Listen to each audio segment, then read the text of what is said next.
So there are daily different viruses, trojans, malwares going ahead and getting updated. Previously it only ran on computers. Nowadays it even works on Android or your iPhone, even the Windows platform. So you need to know each and everything. And when you are going ahead and gathering information, let's say you are a penetration tester and an organization has hired you, so you need to make sure that you use each and everything up to that you have under your pocket, inside your pocket, to go ahead and try to penetrate this organization, because that is your aim. You need to know, you need to think from a malicious hacker's point of view as to how would they try to gain access. And it's not just by typing codes or going ahead and, let's say, writing trojans or backdoors or trying to penetrate the firewall, because which would be quite hard if you ask me. Because just go you cannot we are not Bill Gates or, let's say, Steve Jobs to go, or even Aiden PS or something like that, to go ahead and write some extreme codes that could go ahead and penetrate the Cisco firewalls or something. So that does not happen in our day-to-day life as you see in the movies. To go for, if we need to go ahead and penetrate an organization, Kali Linux is the best for operating system that I have ever come through to go ahead and gather in my whole life. So you can go ahead and even write your own, let's say, programs, be it in C or Python or whatever, whichever language you want, and you can just go ahead and target it to a specific person or an organization. So yes, that's how it is. So to start with, I would like to tell you that if some person has hired you for going ahead and, let's say, you might be thinking that how will I go ahead and penetrate someone's organization if I write some Trojan, but that is I'm not able to penetrate through the firewall, or I'm not able to get the specific IP address. Then how do I go ahead and how can someone, a malicious hacker, can go ahead and get into an organization's system?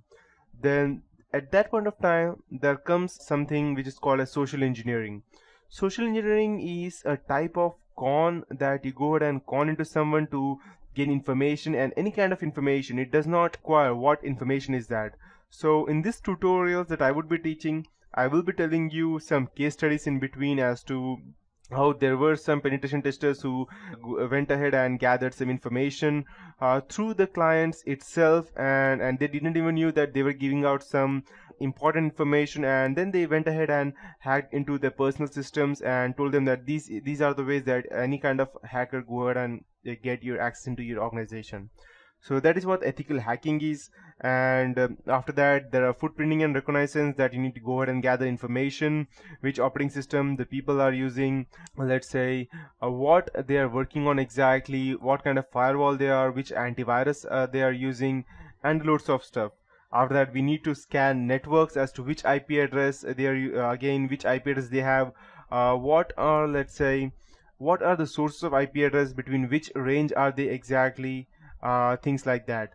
After that, we need to go into system hacking, trojans, backdoors. We need to know what viruses and worms can do. And when we talk about viruses, virus, worms, trojans, backdoors, malwares, these are all different things. There are multiple types of viruses, like polymorphic virus, or you can go ahead and take something like, let's say, the Trojan, which is the most famous and the dangerous one, because you don't actually know what it is doing in the background and what information it has already given out. That's the reason. And viruses and worms normally go ahead and destroy your computer, whereas Trojans and backdoors give out your information from your computer to someone else. So at some point of time, virus and worms, I am not saying that they are good enough, but they are not the worst part, because okay, fine, my system is damaged and they have corrupted all these firewall or something, so you know what is happening. But in case of Trojans, you don't actually know. So in this tutorial, in these tutorials that I would be teaching, I will also teach you something about forensics that would help you gather much information about how it works actually, and how you can go ahead and check if someone has used a Trojan to go ahead and get access to your computer, to view event logs, to view which all permissions were given out by your system, not only on your computers or your laptops, but also with your PDAs, your tablets, or with your cell phones, especially Android, because Android runs Linux, and it is one of the most you can say as vulnerable out there, until unless you know what you're doing with Linux. You can also secure that, but finally it comes to social engineering. If someone tries to con you and insert some kind of malicious program in your cell phone, then no one can help you out. And there's a famous saying that instead of me telling you, I'll just go ahead and show it out to you on Google. I'll just go and type social engineering, and why social engineering is much more important in ethical hacking.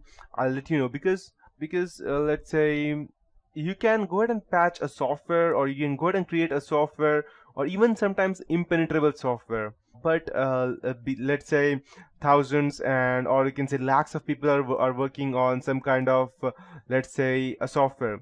You can understand that one single person cannot go ahead and penetrate or try to find a specific vulnerability where 1,000 people have helped to create a specific software or any antivirus. So but there is one thing which is vulnerable to everything, that is human nature, and at that point of time social engineering comes in between. I'll show you a famous quote as to what social engineering is. Let me just go ahead and open this out. Okay, as you can see over here that social engineering is the clever manipulation of natural human tendency to trust. So, and this is my favorite part over here. You can see social engineering is the best because there's no patch for human stupidity, and that is true. If you're thinking about softwares, you can patch them, you can give out or shell out security patches to them, or you can go ahead and secure them at one point of time. But as of humans, you cannot. There are different types of ways in which you can go ahead and gather information, and the person who is standing in front of you, who is giving you out the information, won't even know that he is giving out information. So there are several ways. I'll let you know each one by one everything in these tutorials, starting with everything. So the first topic that we will be getting into would be the introduction to ethical hacking, how it works and how it is different from movies, and what important things are that you need to consider when you are trying to gain information. And you need to set up your own lab before you go ahead and try to gain access to anything.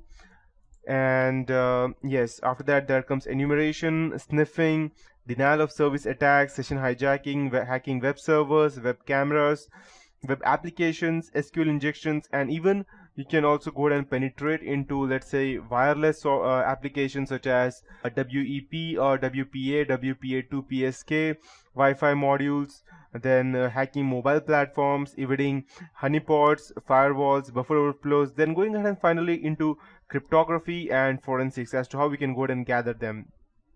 So there are specific, let's say, courses out there on ethical hacking as well.